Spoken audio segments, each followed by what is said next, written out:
पैसा नहीं टिकता तो आज ही 10 चीज घर से हटा दो, अमीर बनने से कोई नहीं रोकेगा। 10 वास्तु दोष। वीडियो शुरू करने से पहले कृपया आपसे अनुरोध है, आप श्री कृष्ण के भक्त हैं तो कमेंट बॉक्स में लिख दीजिए जय श्री कृष्णा। वास्तु शास्त्र में दिशा और चीजों का सही जगह पर होने का बड़ा महत्व होता है। बहुत पैसा कमाने के बाद भी अगर आपके घर में धन दौलत की कमी है तो जरूर आप कोई न कोई गलती कर रहे हैं।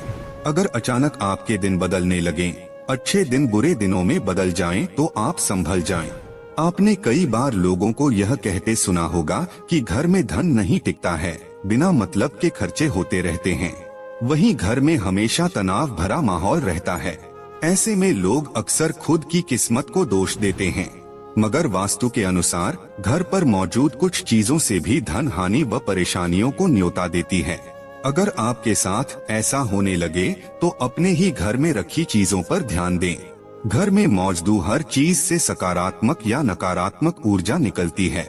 ऐसे में इन घरों में रहने वाले लोगों पर इन ऊर्जाओं का असर निश्चित रूप से होता है।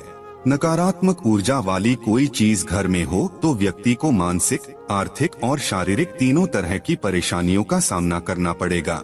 ज्योतिष शास्त्र से लेकर वास्तु शास्त्र में सुख समृद्धि और सकारात्मकता के लिए कई तरह के नियमों के बारे में विस्तार से बताया गया है। कई लोग वास्तु में बहुत विश्वास करते हैं और अपने घर का सारा सामान वास्तु के अनुसार रखते हैं, जिनका पालन करना बेहद जरूरी है। कई बार एक छोटी सी वस्तु से ही व्यक्ति का भाग्य रुका रह जाता है या उसको किसी प्रकार की विपत्ति का सामना करना पड़ता है। याद रखें, निर्जीव वस्तु में अपनी एक ऊर्जा होती है। वास्तु शास्त्र में घर से जुड़ी कई चीजों के बारे में विस्तार से बताया गया है, जिसे अपनाने से घर में सुख शांति, खुशी और सकारात्मकता आती है। घर में मौजूद हर चीज से सकारात्मक या नकारात्मक ऊर्जा निकलती है। ऐसे में इन घरों में रहने वाले लोगों पर इन ऊर्जाओं का असर निश्चित रूप से होता है। नकारात्मक ऊर्जा वाली कोई चीज घर में हो तो व्यक्ति को मानसिक, आर्थिक और शारीरिक तीनों तरह की परेशानियों का सामना करना पड़ेगा। वास्तुशास्त्र अनुसार घर में क्या रखना चाहिए और क्या नहीं, यह जानना जरूरी है। वस्तुएं घर में नहीं रखना चाहिए जिससे घर में नकारात्मक ऊर्जा का विकास होता है और जीवन दुखमयी बन जाता है। पहले हम उन वस्तुओं के बारे में बताएंगे जिनके बारे में आप नहीं जानते हैं। आपसे अनुरोध है, कृपया हमारे चैनल पर पहली बार आए हैं तो चैनल को सब्सक्राइब अवश्य कीजिएगा। वीडियो पसंद आए तो दोस्तों के पास शेयर जरूर कीजिएगा। नंबर 1, कोई भी देवी देवताओं की मूर्ति या चित्र। दोस्तों, देवी देवताओं की फटी हुई और पुरानी तस्वीरें अथवा खंडित मूर्तियों से भी आर्थिक हानि होती है। अतः आपसे अनुरोध है, उन्हें किसी पवित्र नदी में प्रवाहित कर देना चाहिए। इसके अलावा देवी देवताओं के चित्रों से घर को नहीं सजाना चाहिए। कुछ लोग ढेर सारी मूर्तियां इकट्ठी कर लेते हैं जो कि वास्तु दोष निर्मित करते हैं। उनके चित्र या मूर्ति की संख्या और स्थान निश्चित होते हैं। इसके अलावा कुछ लोग आजकल भगवान के ऐसे चित्र लगा लेते हैं जो कि परंपरागत नहीं हैं, जैसे चिलम पीते शिवजी या विकराल रूप के भैरव। नंबर 2, वास्तु के शास्त्र के अनुसार अपने घर या ऑफिस में सांप, गधे, उल्लू, सुअर, बाज, चमगादड़, गिद्ध, कबूतर, कौआ जैसे पक्षियों और जानवरों की तस्वीरें कदापि न लगाएं। ये आपके परिवेश में हिंसात्मक दृष्टिकोण को बढ़ावा देते हैं। गिफ्ट के तौर पर रुमाल। किसी से गिफ्ट के तौर पर रुमाल लेना या किसी का रुमाल यूज करना आपके लिए घाटे का सौदा हो सकता है। वास्तु शास्त्र में किसी से फ्री में रुमाल लेने के लिए मना किया गया है। ऐसा करने से आपका संबंधित व्यक्ति से झगड़ा हो सकता है और रिश्ते में खटास आ सकती है।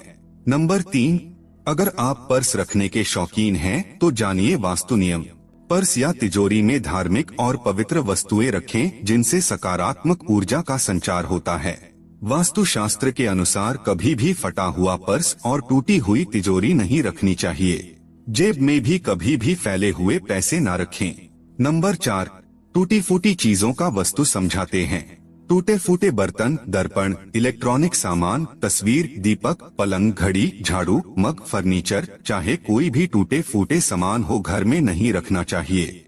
इससे घर में नकारात्मक ऊर्जा का निर्माण होता है और सकारात्मक ऊर्जा घर से निकल जाती है और व्यक्ति मानसिक परेशानियां झेलता है। घर में कोई भी टूटा हुआ सामान है तो उसे मरम्मत करवा ले, अन्यथा उसे घर से बाहर फेंक दे। ऐसी वस्तुएं नकारात्मक ऊर्जा पैदा करती हैं। नंबर 5, पूजा के कलश खाली रखने में भी लगता है वास्तु दोष। पूजा घर में रखे कलश को कभी खाली नहीं रखना चाहिए। हम आपको बता दें कि पूजा कलश में ब्रह्मा, विष्णु और महेश का वास होता है।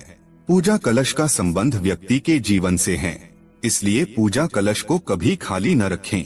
कलश में गंगाजल जरूर भर कर रखें। इससे घर में सुख समृद्धि आती है और उन्नति प्रगति के सभी रास्ते खुल सकते हैं। नंबर 6, सजावटी वस्तुएं या कलाकृतियां। कुछ लोग घर को कलात्मक लुक देने के लिए नकली या कांटेदार पौधे लगा लेते हैं। वास्तु शास्त्र के अनुसार घर में कांटेदार पेड़ पौधे न लगाएं। इससे पारिवारिक संबंधों में भी कांटों की सी चुभन पैदा होने लगती है, जिसे घर के सभी सदस्यों का मति भ्रष्ट हो जाता है। कई लोग पुरानी या फालतू चीजों से भी अपना घर सजाते हैं, जो कि ऐसा करना अच्छा नहीं माना जाता है, जो कि गलत है। ऐसी वस्तुएं घर में नकारात्मक ऊर्जा को बढ़ावा देती हैं। वास्तु के अनुसार जब घर में नकारात्मक ऊर्जा में बढ़ोतरी होती है, इसके साथ ही स्वास्थ्य संबंधी समस्याएं भी हो सकती हैं।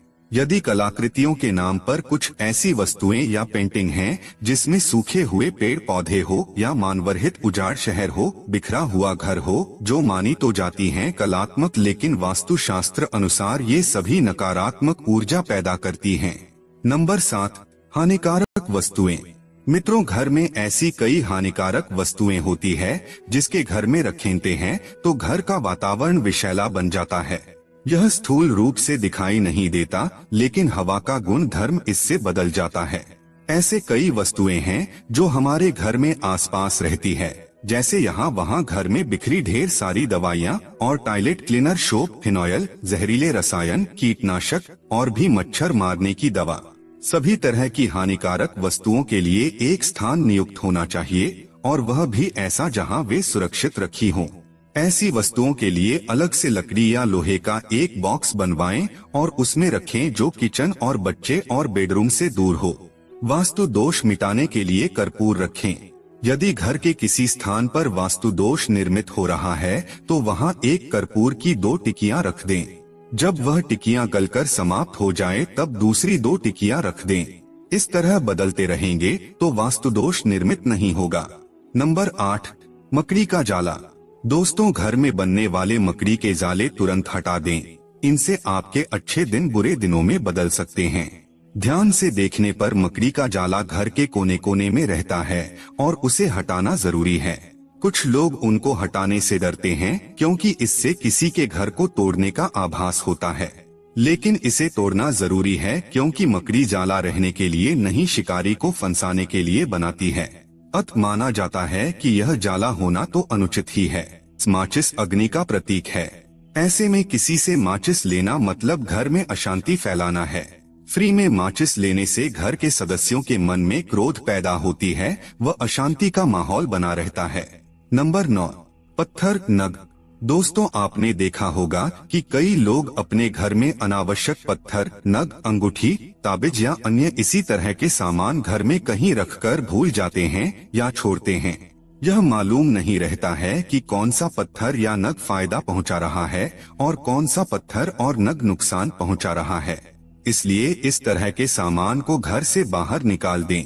मित्रों, वास्तुशास्त्र के अनुसार एक छोटा सा पत्थर भी आपके भाग्य को दुर्भाग्य में बदलने की क्षमता रखा है। यदि यह घर में रखा है तो इसकी ऊर्जा धीरे धीरे आपके घर के वातावरण को बदल कर रख देगी।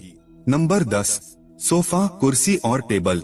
मित्रों, आपके घर में टूटी हुई चेयर या टेबल पड़ी है तो उसे तुरंत घर से हटा दें या उसे मरम्मत करवा दें। ये आपके पैसों और तरक्की को रोक देती है। सोफा, कुर्सी या टेबल कैसी हो इसका भी वास्तु होता है।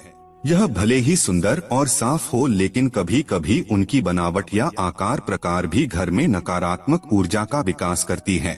इसलिए किसी वास्तुशास्त्री के जानकारों से पूछकर ही ये चीजें खरीदे। घर के दरवाजा दक्षिण की तरफ है तो वास्तु दोष लगेगा। यदि आपका घर दक्षिण मुखी है तो आप सबसे पहले घर के सामने द्वारा से 2 गुनी दूर पर नीम का एक पेड़ लगाएं। दूसरा यह कि द्वारा के ऊपर पंचमुखी हनुमान का चित्र लगाएं। आदमकद दर्पण भी लगा सकते हैं। मुख्य द्वार के ऊपर पंचधातु का पिरामिड लगवाने से भी वास्तु दोष समाप्त होता है। गणेश जी की पत्थर की 2 मूर्ति बनवाएं जिनकी पीठ आपस में जुड़ी हो। इस जुड़ी गणेश प्रतिमा को मुख्य द्वार के बीचों बीच चौखट पर फिक्स कर दें, ताकि एक गणेश जी अंदर को देखें और एक बाहर को। वास्तु जड़ से खत्म करने के लिए सुंदरकांड या रामचरित का पाठ, घर के वास्तु दोष को दूर करने के लिए समय समय पर रामचरित का पाठ या सुंदरकांड का पाठ करवाते रहें। इससे घर की नकारात्मक ऊर्जा बाहर निकाल जाएगी। तेल यूं तो शनि देव के प्रकोप से बचने व उनकी कृपा पाने के लिए उन्हें तेल चढ़ाया जाता है, लेकिन किसी से मुफ्त में तेल लेना आपको बहुत भारी पड़ सकता है। ऐसा करने से आपको आर्थिक तंगी का सामना करना पड़ सकता है। काला तिल भूलकर भी किसी से मुफ्त में या दान में किसी से काला तिल नहीं लेना चाहिए। काले तिल का सीधा संबंध राहु केतु और शनि से माना जाता है। ऐसे में काला तिल मुफ्त में लेने से आपको बड़ी मुसीबतों का सामना करना पड़ सकता है। सुई भूलकर भी फ्री में किसी से सुई ना लें। ऐसा करना आपके वैवाहिक जीवन में कलेश पैदा कर सकता है, रिश्तों में खटास पैदा करता है, प्रेम संबंधों में बुरा असर पड़ता है। लोहा किसी से फ्री में लोहा लेना मतलब खुद मुसीबतों को आमंत्रण देने के बराबर है। लोहे का भी संबंध शनि देव से है। ऐसे में किसी से फ्री में किसी से लोहा लेने से घर में गरीबी व दरिद्रता आती है। किसी के घर से नमक लाने से क्या होगा? नमक घर में जब अचानक से नमक खत्म होने पर हम पड़ोसी से फ्री में थोड़ी मांग लेते हैं, लेकिन ये गलती कभी मत करिएगा। नमक का सीधा संबंध शनि से होता है। ऐसे में अगर आप किसी से मुफ्त में नमक लेते हैं तो आर्थिक तंगी आपको घेर लेगी, स्वास्थ्य पर बुरा असर पड़ेगा और पर कर्ज भी बढ़ता जाएगा।